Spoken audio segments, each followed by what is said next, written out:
Welcome to एसपीएसडी point. स्वागत है आप सभी का आपके अपने यूट्यूब चैनल एसपीएसडी पॉइंट पर। मैं सोनू आप सभी दोस्तों का हार्दिक स्वागत करता हूं। दोस्तों, आज के इस क्लास के अंतर्गत हम डिस्कस करेंगे बीएससी सेकेंड सेमेस्टर बॉटनी, जिनमें हमारा आज का टॉपिक है यूनिट फर्स्ट के कुछ महत्वपूर्ण ऑब्जेक्टिव टाइप क्वेश्चन का डिस्कशन, जो आपके आगामी एग्ज़ाम के लिए बहुत ही ज़्यादा महत्वपूर्ण रहेगा। दोस्तों, ये क्लास एनईपी के तहत संचालित की जा रही है, यानी कि नई शिक्षा नीति जो 2020 में लागू हुई है, उसके तहत जो आपका सेमेस्टर वाइज प्रणाली लागू हुआ है। तो जिन स्टूडेंट का सेकंड सेमेस्टर का एग्ज़ाम ऑब्जेक्टिव होना है, यानी बहुविकल्पीय प्रश्न आने हैं, ओएमआर सीट पर होना है, उनके लिए ये क्लास बहुत ही ज़्यादा महत्वपूर्ण रहेगी। तो यूनिट फर्स्ट को हम डिस्कस करेंगे। दोस्तों, यूनिट फर्स्ट का नाम है आर्गोनियटस एंड बायोफाइटा का परिचय, यानी इंट्रोडक्शन टू आर्गोनियटस एंड बायोफाइटस। तो दोस्तों, आपका जो सेकंड सेमेस्टर, जैसा कि पहले जो आपका ओल्ड पैटर्न था, तब भी ये प्रश्न जो है ऑब्जेक्टिव में आते थे, लेकिन तब क्या होता था कि बॉटनी में भी आपके बीएससी फर्स्ट ईयर में 3 पेपर हुआ करते थे, ठीक है। लेकिन अब आपका फर्स्ट ईयर जो है केवल और केवल 2 सेमेस्टर में डिवाइड कर दिया गया है, फर्स्ट सेमेस्टर और सेकंड सेमेस्टर। तो फर्स्ट सेमेस्टर का एग्ज़ाम जो आप लोग का हुआ है, जैसा कि मैं बात करूं बीपीएसयू यानी कि वीर बहादुर यूनिवर्सिटी का, तो वो ऑब्जेक्टिव पैटर्न पर हुआ था। लेकिन अब उनका जो सेकंड सेमेस्टर का एग्ज़ाम होने वाला है, वो रिटर्न पैटर्न पर होने वाला है। और जैसा कि फर्स्ट सेमेस्टर में दोस्तों सिद्धार्थ यूनिवर्सिटी ने अपना पेपर रिटर्न पैटर्न पर कराया था, लेकिन अब जो उनका सेकंड सेमेस्टर का एग्ज़ाम होने वाला है, वो किस पर होने वाला है दोस्तों? वो ऑब्जेक्टिव पैटर्न पर होने वाला है। कानपुर यूनिवर्सिटी का पेपर 4 तारीख से स्टार्ट है, तो सभी स्टूडेंट के लिए ये बहुत ही लाभदायक होगा। और अब आपकी क्लास रेगुलर संचालित की जाएगी। आज थोड़ा सा लेट हो गया क्लास में, आज आपकी क्लास 9 बजे संचालित की गई है, क्योंकि कुछ टेक्निकल एरर के कारण क्लास नहीं हो पा रही थी। लेकिन अब आपकी क्लास का टाइमिंग चेंज होगा। दोस्तों, सबसे पहले मैं क्लास की टाइमिंग बता दूँ। मॉर्निंग में 6 बजे आपकी बॉटनी की क्लास संचालित की जाएगी, ठीक है। तो बॉटनी की क्लास के लिए आप 6 बजे लाइव आइएगा, आपको नोटिफिकेशन शाम को ही मिल जाएगा। चलिए दोस्तों, क्लास को स्टार्ट करते हैं। ज़ोरदार तरीके से सभी लोग वीडियो को शेयर कर दीजिए और लाइक कर दीजिए। दोस्तों, आपका पहला क्वेश्चन है यूनिट फर्स्ट से, बायोफाइटा किस लक्षण में शैवाल से अलग है, यानी कि in which character bryophyta differ for algae. तो ऑप्शन दे रखा है, ऑप्शन ए दिया गया है एक कोशिकीय युग्म, बी दिया गया है मूलांग, और सी दिया गया है बहुकोशिकीय जैकेट युक्त जन्नांग, और सी दिया गया है चल पमुड़। तो इसका जो सही आंसर होगा दोस्तों पहले प्रश्न का, उसका हो जाएगा ऑप्शन नंबर सी, यानी कि sex organs with the multi circular jackets, ठीक है। ऑप्शन सी इस क्वेश्चन का सही आंसर हो जाएगा। बायोफाइटा जो है वो बहुकोशीय जैकेट युक्त जन्नांग के द्वारा किससे अलग है? शैवाल से अलग है। इसीलिए जो इसका सही क्वेश्चन हो जाएगा, सही ऑप्शन हो जाएगा, ऑप्शन नंबर सी हो जाएगा। देखिए, जो आपका पहला यूनिट है, जो मैं आपको बता दे रहा हूँ, इससे बाहर आपके प्रश्न नहीं आएंगे। पहले यूनिट से जो प्रश्न बनेंगे यहीं से बनेंगे, ठीक है। तो आप लोग कंप्लीटली इसको तैयार करिएगा। चलिए, अब तीसरा प्रश्न है दोस्तों आपका कि the female sex organs in Bryophyta is called. Bryophyta के मादा जन्नांग को क्या कहते हैं? बायोफाइटा के मादा जन्नांग को क्या कहते हैं? तो अब बायोफाइटा के कुछ समान लक्षण भी हैं, बायोफाइटस के कुछ समान लक्षण भी हैं। देखिए, बायोफाइटा की अगर बात किया जाए, ठीक है, तो ये पादप जगत में इनको उभयचर कहा जाता है। क्या कहा जाता है? आप ध्यान रखेंगे, कभी कभी ये क्वेश्चन पूछा जा सकता है। तो पादप जगत में बायोफाइटा को क्या कहा जाता है? उभयचर कहा जाता है। और ये असंवहनीय स्थलों में पादप के रूप में जाने जाते हैं। किसके रूप में जाने जाते हैं? पादप के रूप में जाने जाते हैं। ये जो है एम्ब्रियो बायोफाइटा से सरल एवं प्राचीन सदस्य के समूह द्वारा बने होते हैं, ठीक है। अब इनका जो करेक्टर किया गया है, यानी कि उनको कई भागों में बांटा भी गया है, ठीक है। पहला जो हो जाता है वो हो जाता है मूल भास, दूसरा हो जाता है संवहनी ऊतकों की अनुपस्थिति, तीसरा जो हो जाता है पादप शरीर या पादप कार। इसी प्रकार से प्रजनन अंग कई प्रकार के भागों में इसमें बांटा गया है, ठीक है। तो क्वेश्चन यहाँ पर था कि बायोफाइटा में मादा जननांग को क्या कहते हैं। बहुत ही महत्वपूर्ण क्वेश्चन है दोस्तों। ऑप्शन ए दिया गया है कि उगोनिया, ऑप्शन सी है एस्कोगोनिया, ऑप्शन सी है आर्गोनिया, और ऑप्शन डी दिया गया है एंथ्रीरिडिया, ठीक है। तो बायोफाइटा में जो मादा जन्नांग होता है उसको क्या कहते हैं दोस्तों? उसको कहते हैं आर्गोनिया कहते हैं। क्या कहते हैं? आर्गोनिया कहते हैं। ऑप्शन सी इस क्वेश्चन का सही आंसर हो जाएगा, यानी ऑप्शन नंबर सी इस क्वेश्चन का राइट आंसर है। चलिए नेक्स्ट क्वेश्चन देखते हैं। नेक्स्ट क्वेश्चन है कि पादप जगत में उभयचर माना जाता है। अभी मैंने आप लोग को बताया कि बायोफाइटस को पादप जगत में उभयचर माना जाता है। ये क्वेश्चन मैंने अभी आप लोग को पहले ही बताया है और यहाँ पर देखिए क्वेश्चन पूछा भी गया है। ठीक है, तो पादप जगत में उभयचर माना जाता है। तो उभयचर किसको माना जाता है दोस्तों? बायोफाइटा को माना जाता है। ऑप्शन नंबर सी इस क्वेश्चन का राइट हो जाएगा। चलिए अब आगे बढ़ते हैं, नेक्स्ट क्वेश्चन को देखते हैं। नेक्स्ट क्वेश्चन है निम्नलिखित में से किस समूह में स्केल्स पाए जाते हैं? In which the following groups scales are present, यानी इनमें से निम्नलिखित में से किस समूह में स्केल्स पाए जाते हैं? ऑप्शन ए दिया गया है दोस्तों पॉलीटाइकल्स, ऑप्शन बी दिया गया है मार्केसियल्स, ऑप्शन सी है दोस्तों एंथ्रोरीरोटल्स और डी दिया गया है ऑल ऑफ द दिस। चलिए इस क्वेश्चन का सही आंसर क्या हो जाएगा? तो क्वेश्चन नंबर 7, क्वेश्चन नंबर 7 का जो सही आंसर होगा दोस्तों वो हो जाएगा ऑप्शन नंबर बी, यानी कि जो राइट आंसर हो जाएगा वो ऑप्शन बी हो जाएगा। मार्केसेल्स जो हो जाएगा वो राइट आंसर हो जाएगा। निम्नलिखित में से समूह में स्केल्स, यानी स्केल्स पाए जाते हैं किसमें? मार्केसेल्स में क्या पाए जाते हैं? स्केल्स पाए जाते हैं। ऑप्शन नंबर 20 क्वेश्चन का राइट आंसर होगा। चलिए आप 9वां क्वेश्चन देखते हैं। क्वेश्चन नंबर 9 है दोस्तों कि द मेन प्लांट गेम्टोफाइटा, यानी द मेन प्लांट इज गेम्टोफाइटा, मुख्य पौधा युग्म कोविद होता है। ऑप्शन दिया गया है, ए दिया गया है बायोफाइटा, ऑप्शन बी दिया गया है टेरिडोफाइटा और सी दिया गया है जिम्नोस्पर्म, डी दिया गया है एंजियोस्पर्म। बहुत ही महत्वपूर्ण है दोस्तों 9 नंबर प्रश्न।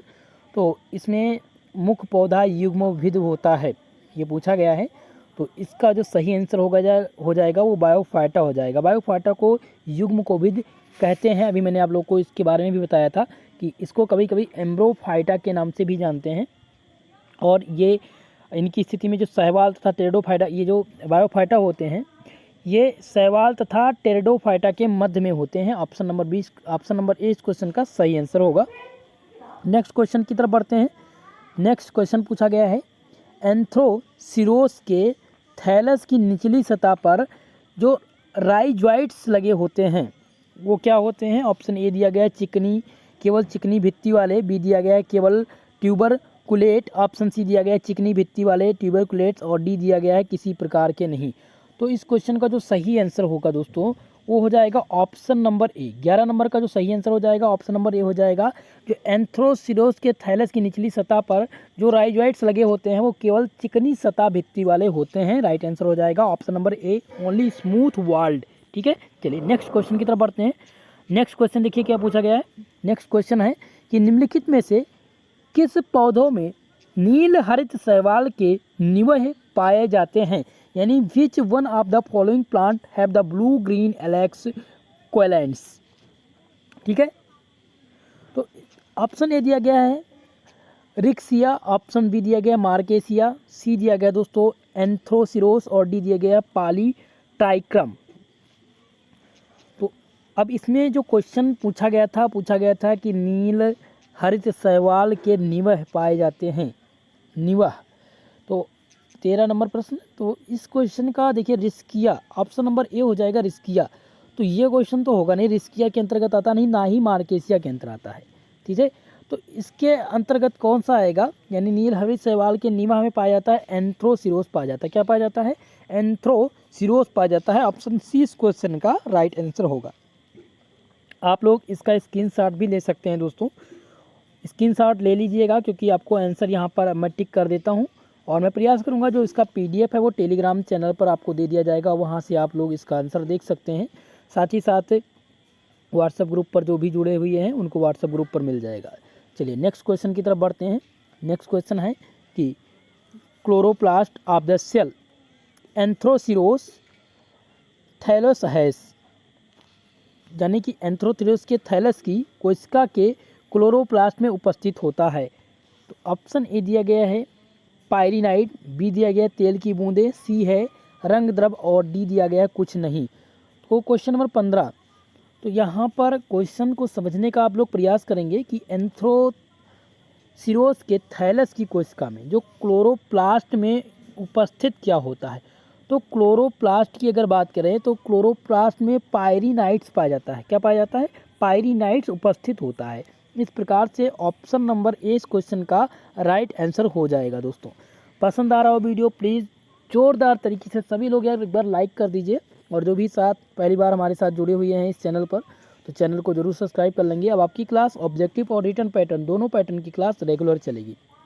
कल आपको मॉर्निंग में भी क्लास बॉटनी की संचालित होगी, जहां पर हम डिस्कस करेंगे रिटन पैटर्न के कुछ महत्वपूर्ण प्रश्न को और टॉपिक को। देखिए आप लोग जिनका एग्ज़ाम ऑब्जेक्टिव पैटर्न पर होना है उनके लिए भी रिटन की क्लास जो होती है वो महत्वपूर्ण होती है। ठीक है, तो आप रिटन की क्लास जरूर अटेंड करिएगा। क्वेश्चन नंबर 17 यहाँ पर पूछा गया है, किसमें यूडो इलेटर्स आभासी इलेटर्स पाए जाते हैं। ऑप्शन ए दिया गया है दोस्तों मार्सिलिया में, ऑप्शन बी दिया गया है एंथ्रोसिरोस में, ऑप्शन सी है मार्केसिया, और डी दिया गया है पॉलीट्राइक्रम में। तो क्वेश्चन नंबर 17 का जो सही आंसर होगा वो ऑप्शन नंबर बी हो जाएगा, यानी जो आभासी इलेटर्स होते हैं वो एंथ्रोस में पाए जाते हैं। क्या पाए जाते हैं? एंथ्रोसिरोस में पाए जाते हैं। ठीक है, एंथ्रोसिरोस को क्या कहा जाता है? संवहनी ऊतक में भी ये भाग लेते हैं, जैसे कि जो बायोफाइटा के प्रमुख संवहनी ऊतक होते हैं और जाइलम फाइलम होते हैं वो अनुपस्थित होते हैं। कहाँ पर? एंथ्रोसिरोस में उपस्थित होते हैं, तो उन्हें क्या कहा जाता है? आभासी इलेटर्स भी कहा जाता है।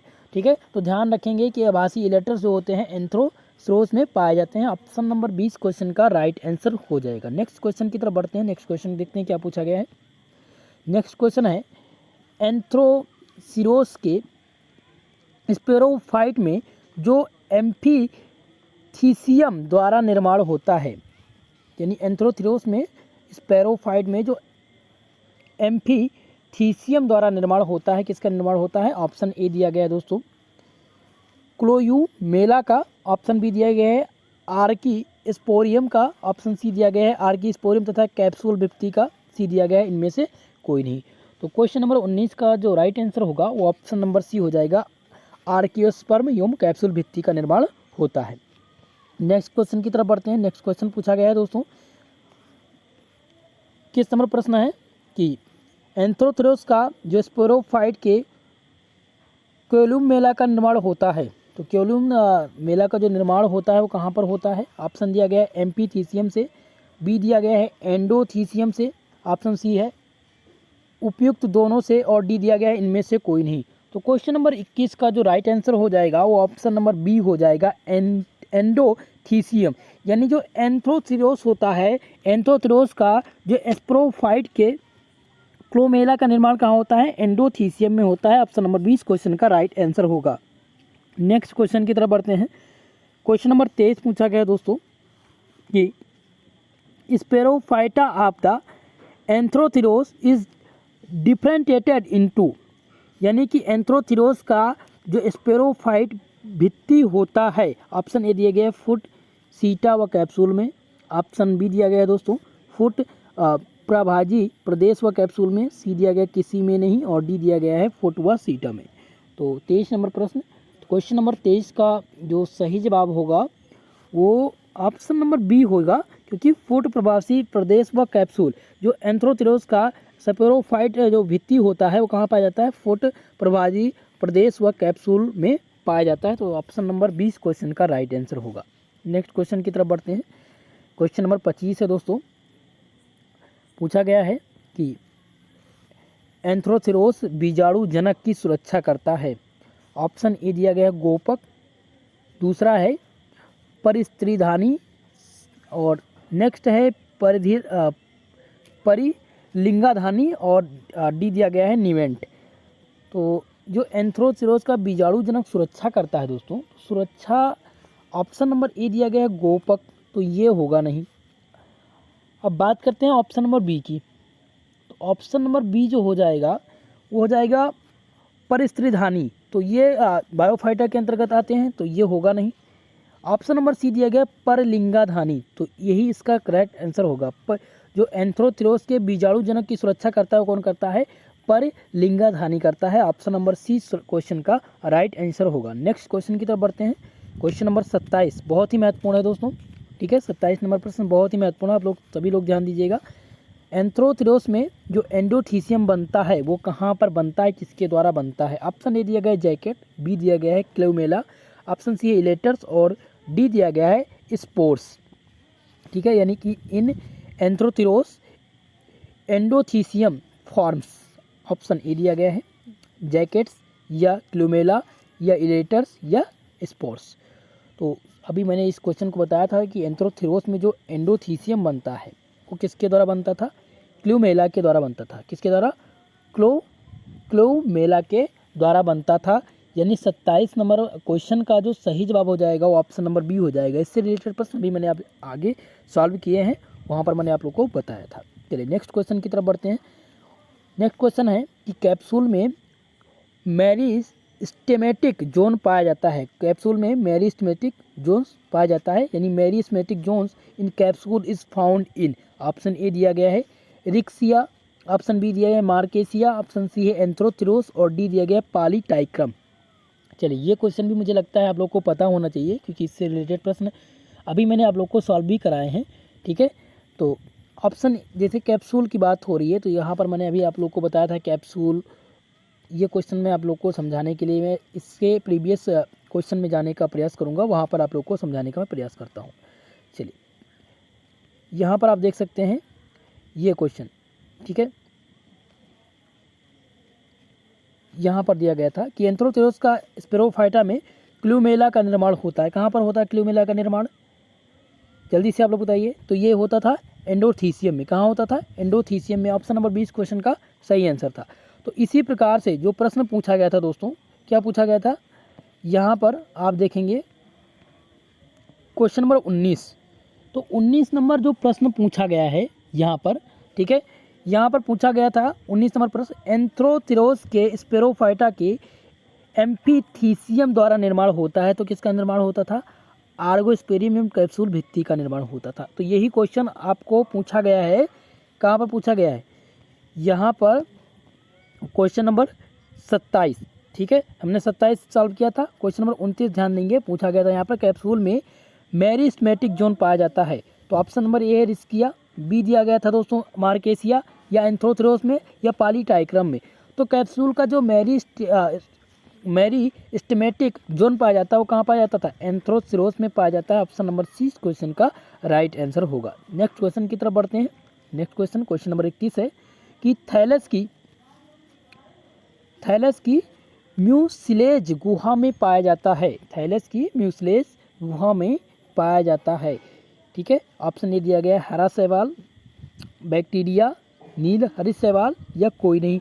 तो थैलस की जो म्यूजिलिया गुहा होता है दोस्तों, उसमें संभवतः, अब इस क्वेश्चन में थोड़ा सा संदिग्ध है, मैं प्रयास करूंगा बताने का। क्वेश्चन नंबर 31, तो इस क्वेश्चन का आंसर जो हो जाएगा दोस्तों, क्वेश्चन नंबर 31 का,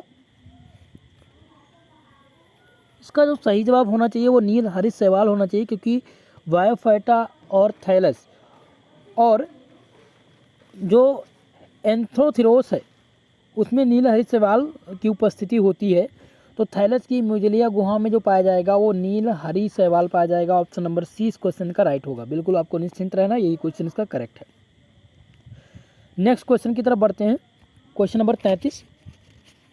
तो 33 नंबर क्वेश्चन है कि हॉर्न वर्टस कहा जाता है। Hornworts is known as, ठीक है। ऑप्शन ए दिया गया है रिक्सिया, ऑप्शन सी है मार्केसिया या एंथ्रोथिरोस या पॉलीटाइक्रम। तो हॉर्न वर्ट्स ये बहुत ही महत्वपूर्ण है, हॉर्न वर्ट, ठीक है। तो हॉर्न वर्ट्स जो पाया जाता है वो पॉलीटाइक्रम में पाया जाता है। कहाँ पाया जाता है? पॉलीटाइक्रम। राइट आंसर हो जाएगा ऑप्शन नंबर डी। चलिए नेक्स्ट क्वेश्चन की तरफ बढ़ते हैं। क्वेश्चन नंबर 35 है, एंथ्रोथिरोस के थैलस में कौन सा शैवाल पाया जाता है? Which algae is found in the thallus of the Anthoceros, ठीक है। ऑप्शन ए दिया गया है नास्टाक, ऑप्शन बी दिया गया है स्पाइरोगाइरा, ऑप्शन सी दिया गया है यूलोथ्रिकस, ऑप्शन डी दिया गया है उडोगोनिया। तो इस क्वेश्चन का क्वेश्चन नंबर 35, तो 35 नंबर प्रश्न का जो सही जवाब होगा दोस्तों वो हो जाएगा option number a non stock, ठीक है। यानी कि ध्यान देंगे इस प्रश्न पर।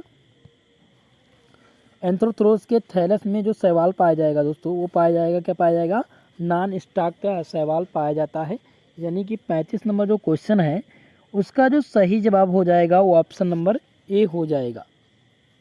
नेक्स्ट क्वेश्चन है कि कैप्सूल में क्लूमेला पाया जाता है। इससे संबंधित प्रश्न मैंने आप लोग को अभी सॉल्व कराया है, तो इसका आंसर आप सभी लोग करेंगे। कैप्सूल में जो क्लूमेला पाया जाता है वो रिस्किया, मार्केसिया या पेलिया या एंथ्रोसिरोस। चलिए जल्दी से आप लोग बताइए।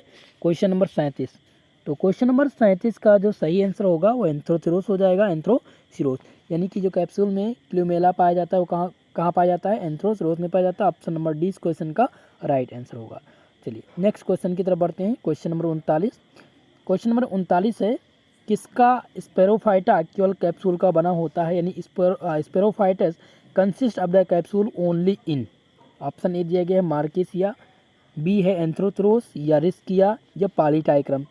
तो क्वेश्चन नंबर 39 का जो सही आंसर होना चाहिए वो दोस्तों रिस्किया होना चाहिए। क्या होना चाहिए, रिस्किया। यानी कि जो स्पेरोफाइटा केवल कैप्सूल बना होता है, किसका स्पेरोफाइटा केवल कैप्सूल का बना होता है, तो रिस्किया का बना होता है। किसका बना होता है, रिस्किया का। ऑप्शन नंबर सी इस क्वेश्चन का राइट आंसर होगा।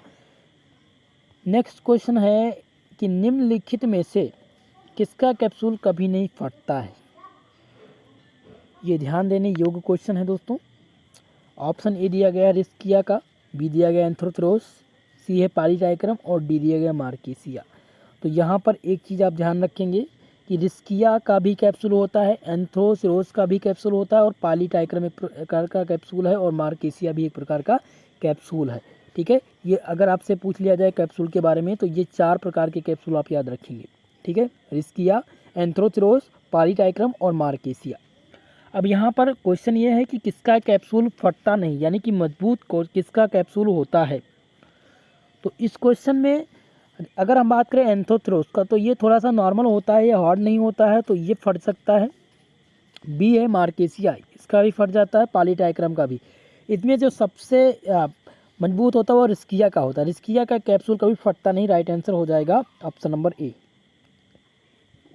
चलिए क्वेश्चन नंबर 43 की रिक्सिया की जलीय जाति है, बहुत ही महत्वपूर्ण है। रिस्किया की जलीय जाति, ऑप्शन ए दिया गया रिस्किया इंडिका, बी दिया गया है री फ्लूइटेस या री डिक्सलर या डी दिया गया है इनमें से कोई नहीं। तो जो रिस्किया की जलीय जाति होती है मित्रों वो क्या होती है, रिस्किया की जो जलीय जाति होती है वो री फ्लूइलेटस होती है। क्या होती है, री फ्लूइलेटस होती है। राइट आंसर हो जाएगा ऑप्शन नंबर बी। चलिए नेक्स्ट क्वेश्चन है क्वेश्चन नंबर 43। देखिए क्या बन सकता है आपके एग्जाम में, ये पूछा जा सकता है कि जैमा कब उपस्थित होता है। जैमा कब पूछा गया है, ठीक है, जैमा कब उपस्थित होता है। ऑप्शन ए दिया गया शैवाल में, कवक में या बायोफाइटा में या टेरिडोफाइटा में। जैमा कप बहुत ही महत्वपूर्ण है। रिटर्न पैटर्न में जैमा कप पर संक्षिप्त टिप्पणी लिखने के लिए पूछा जाता है। चलिए इसके बारे में थोड़ा सा मैं बताने का भी प्रयास करूंगा। जैमा कप से कि आपके जो नेक्स्ट क्वेश्चन ऑब्जेक्टिव के बन सकते हैं उससे रिलेटेड बन सकते हैं, तो इसलिए मैं इसको समझाने का प्रयास करूंगा।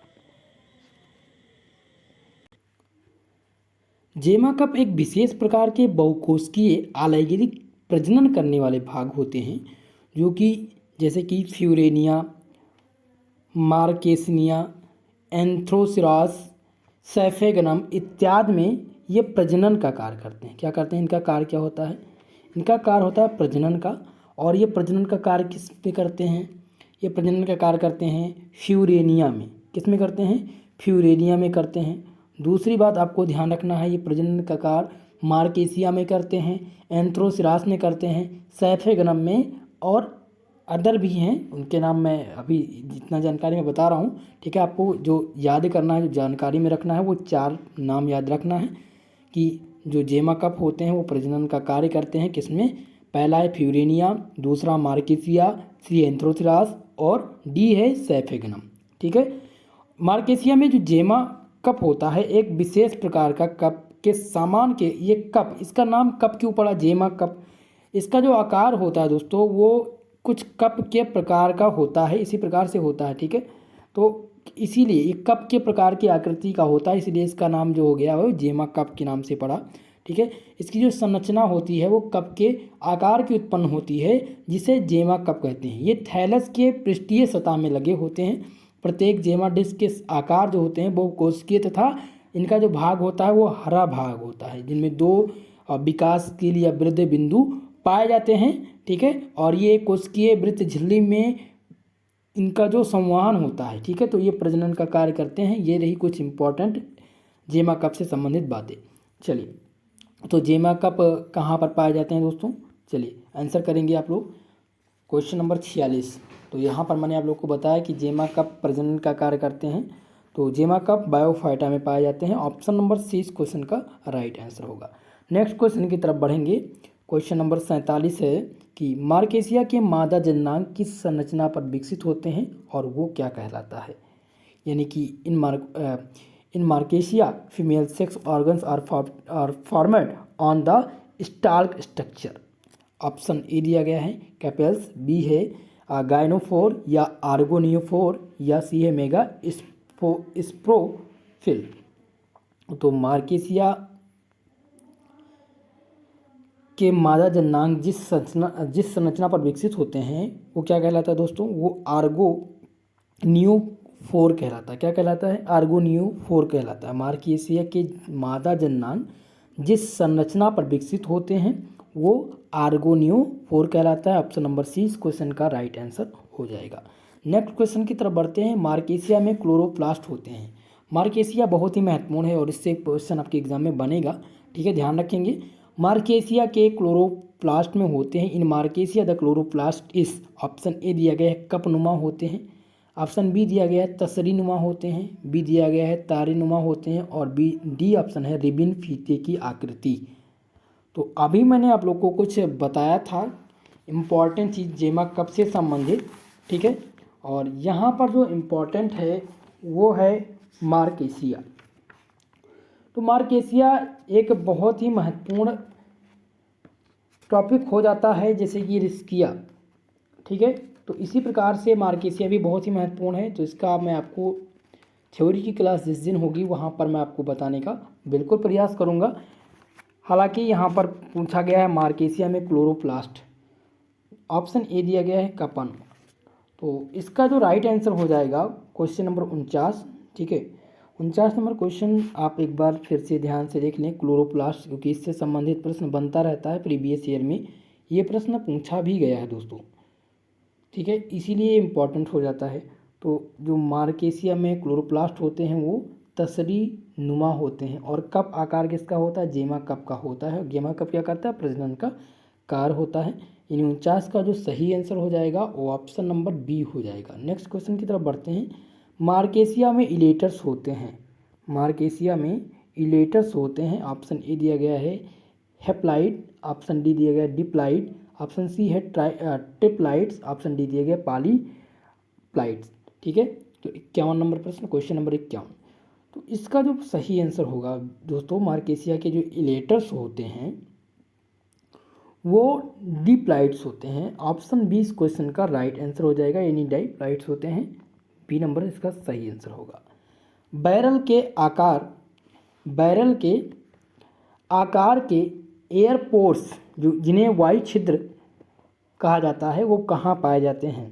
यानी barrel shape air pores are found in, option A है रिक्सिया, बी दिया गया एंथ्रोसरस, और सी दिया गया मार्केसिया, डी दिया गया पॉलीटाइक्रम। तो जो बैरल के आकार के वायु छिद्र होते हैं वो मार्केसिया में पाए जाते हैं। कहाँ पाए जाते हैं दोस्तों? मार्केसिया में पाए जाते हैं। ऑप्शन सी इस क्वेश्चन का राइट आंसर हो जाएगा, सही आंसर हो जाएगा। अब नेक्स्ट क्वेश्चन है कि सखित प्रकाश संश्लेषी फिलामेंट किसमें पाया जाता है? रिस्किया, मार्केसिया या एंथ्रोसिरस, या इनमें से कोई नहीं। तो जो संखित प्रकाश संश्लेषी फिलामेंट होता है दोस्तों वो मार्केसिया में पाया जाता है। कहाँ पाया जाता है? मार्केसिया में पाया जाता है। दो चीज़ आप ध्यान रखेंगे कि जो वायु छिद्र होता है वो भी मार्केसिया में पाया जाता है, और जो प्रकाश संश्लेषी फिलामेंट होता है वो भी मार्केसिया में पाया जाता है। ऑप्शन 20 क्वेश्चन का राइट आंसर होगा। नेक्स्ट प्रश्न की तरफ बढ़ते हैं। क्वेश्चन नंबर 57 है कि बायोफाइटा पादप का मुख्य शरीर होता है? गैमेटोफाइट या स्पेरोफाइट या लाइकेन या डी दिया गया इनमें से कोई नहीं। तो जो बायोफाइटा का पादप का मुख्य शरीर होता है वो गमीटोफाइट का होता है। किसका होता है दोस्तों?